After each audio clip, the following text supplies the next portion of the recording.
format of my daily vlogs. I share my exercise, answer questions from the previous day's vlogs, and then I talk about whatever topic that I want to talk about for the day. So feel free to use timestamps below as you see fit. Exercise for the day. Today is day number 4 of my calendar club challenge, so I went out on a 4-mile run. Gonna throw the map up here, splits up here, and as you can notice from the screenshots, it looks a little different, and that is because today is the first day that I use my Garmin Forerunner 235. I got this baby yesterday and I am already so much in love with it. It's already so much better, and the app especially is so much better than the Fitbit app. Super excited. Let's crush the rest of the day, and happy 4th of July. Let's get to some questions. First question comes from Kick It With Dang. Any plans for the 4th of July? As you can tell by my hands, we are painting the inside of our house. There are some yellow walls in there that we want to get rid of. Like, whose idea was to paint walls yellow? Also, I went on a 4-mile run for my calendar club challenge, day number 4, and also got to make my daily YouTube video.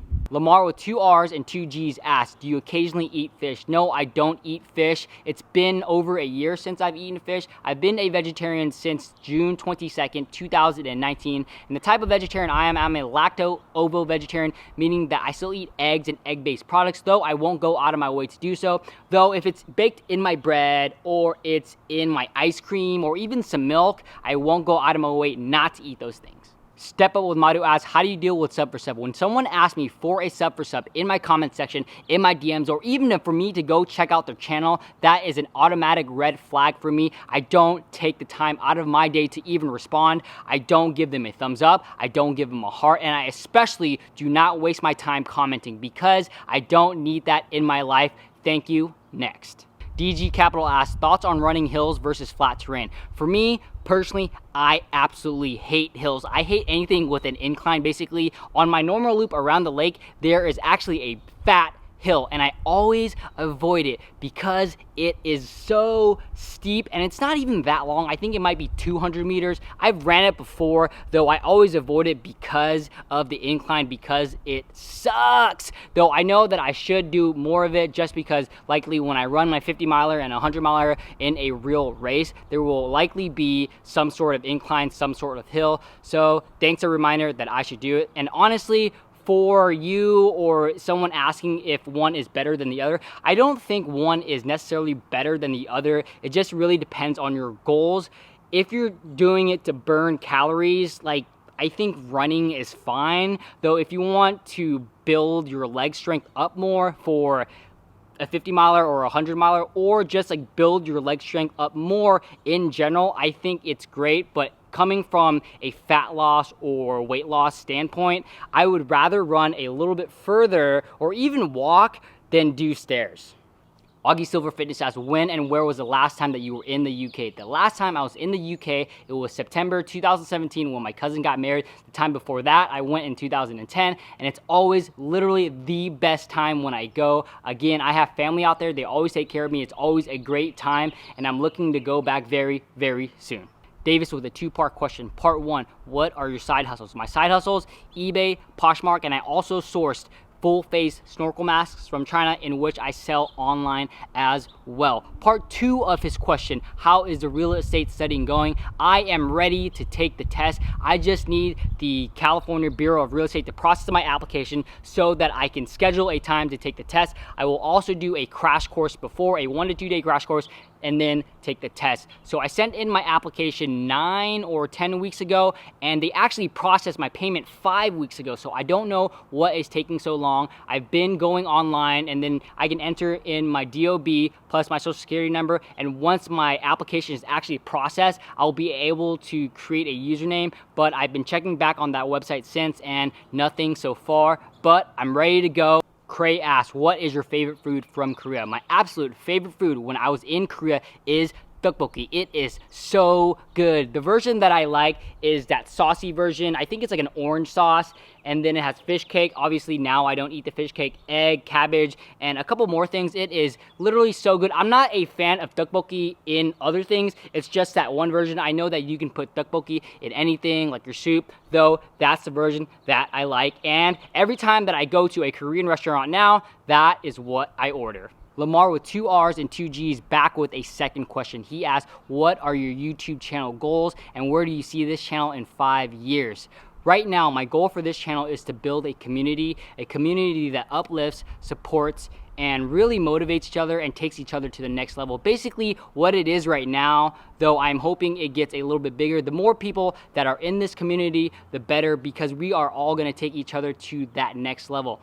In terms of where I see this channel in 5 years, I would like to think that I will still be around in YouTube, though I honestly don't know if I can do daily videos for the next 5 years. I've committed to daily videos for 366 days. This year, today marks 111, I think, so 155 more days to go, and hopefully at that point, after a year, I'll have grown a pretty big following, and then the goal is to scale back just a little bit, or who knows, like maybe I will keep doing daily videos. I honestly don't know, though a lot can happen, because what happens when I get my real estate license and I need to shift focuses, because honestly YouTube is a fun thing for me. It's a side thing for me that I like to do, though I really do want to focus on my career. So to answer your question where I think this channel will be in 5 years, I have absolutely zero idea. So I totally did not answer the second part of your question correctly, Lamar. You asked where I want my channel to be in 5 years. I answered it as where I see this channel to be in 5 years.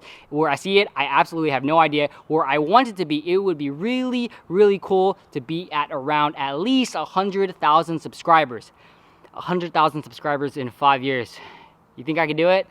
I guess we'll find out. Mark has a few questions about my YouTube goals, though I just answered those in Lamar's question. Though Mark has an additional question, do I think I will be able to make a living off of YouTube? I think I could potentially make a living maybe in 3 or 4 years if I keep putting in the work. Though for me personally, YouTube is more of a side thing, and I don't think the income that comes from YouTube is really in the ballpark of what I'm actually looking to make. I'm actually looking to make 7-8 figures per year, though YouTube would be more of a side hustle, lunch money type of thing. And also, I feel that YouTube can potentially open up a lot of doors for me. So lately, I've been having a lot of conversation with fellow small YouTubers in regards to producing YouTube videos, quality versus quantity. Obviously for me, since I committed to making one YouTube video every single day for 366 days, I have committed to quantity, though I really don't want my quality to slip either. For me, it is a balancing act. It is speed, it is efficiency. I want to get the best quality possible while at the same time producing one YouTube video a day. So this is a brain dump on this topic. I'm not saying this is right. I'm not saying this is wrong. These are the questions that just pop into my own head and my thoughts, and yeah, let me know what you think as well. I want to start a conversation around this. It's not like, hey, I think you should do what I do. No, I want to start a conversation so that I can get better. If I can get better, that is one of the big goals. First thing, I always ask myself, would you rather have 7 videos, so 1 per week, that get 100 views, so that would be 700 total views? Or would you rather have 2 videos that get 200 views?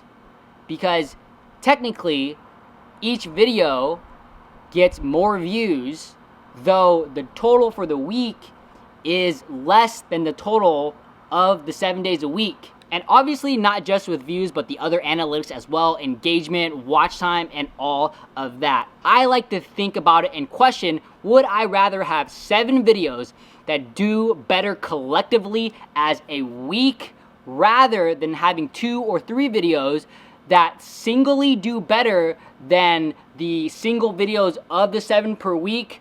Though, like, yeah, I mean, what would you rather have? And something that I've noticed, and maybe it's just in my own head, if so, let me know. I feel that most viewers, unless you're in the cinematography, movie making, photography, videography, unless you're in those spaces, most people really don't care for the videos to be super good quality. It has to be decent quality. I mean, using your iPhone, that's fine. Using a camera, that's perfect. But you don't need crazy B-rolls. You don't need the lighting to be perfect. As long as you're adding value, that is key. And for me personally, it's easy to come out with a lot of quantity because of my personal style. So you have to find yours depending on how many videos that you come out with per week. For me, it's easy to come out with daily videos because I am documenting my day-to-day activities. Literally, I just put a camera in front of everything that I do, but if the camera wasn't there,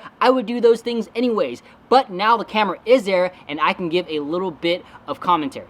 And with that being said, this works for me because I am more of a vlog style, so I can do day-to-day videos just to show you what's going on in my life. This definitely would not work if you're more tutorial based or if you are more of a subject based in which you have to script certain things. It might not work. Speaking of the vlog style type of channels, I personally like to ask myself, why would someone follow my day-to-day life? Is my life that interesting? Especially with all the vlog style type of channels when they are first starting out and you have less than 100 subscribers and you're going around your day and you're just doing like regular stuff. Like, I don't know, like why would someone follow you? You have to give them some sort of value. So for me, when I started my channel, I felt that the value that I could give, because I do a lot of fitness things, and I usually do a lot of like extreme fitness thing. I do a lot of pull-ups. I like to think that I am a pretty good power lifter. I'm an ultra runner. Maybe some people can gravitate towards that, and I was right. Luckily, I started my channel because a lot of people have gravitated towards that side of my channel. Getting back to quality versus quantity, because I did get a little sidetracked, I feel one of the most important things for both is efficiency. I have to be hyper efficient so that I can get more done, so that the quality of my videos are better. I watched a 10-minute YouTube video on how to use Final Cut Pro shortcuts earlier when I first started, and I'm so glad that I did, because before I watched that video I was double clicking, and it took forever to unclip the sound, it took forever to do certain things, but now it's like boom, boom, boom, boom, boom. All right, I'm efficient. And also another way that you can increase efficiency is by practicing your skills. The more that you practice speaking on camera, you can actually get the message out, get the clip out in one, maybe not one, but 2 or 3 tries instead of 5, 10. It might take 5 to 10 at first, but the more that you practice speaking on camera, the faster it is going to be in the future. And all of this, again, is a brain dump. I'm not saying do this, do that. It's a brain dump, so I want to start a conversation around it. Let me know down in the comments what you think. Especially let me know, since I am more of a quantity guy, I come out with daily videos, let me know honestly what you think about my quality. Is my quality slipping? Is it okay? Do you like it? Do you like that raw style? What can I do better? Just let me know. So thanks for watching. Hope y'all enjoyed that video. Please give this video a thumbs up. If you haven't already subscribed to my channel, make sure you hit that subscribe button right here. And if you want to catch another one of my videos, there's a video right here and there's a video right here. See you all tomorrow.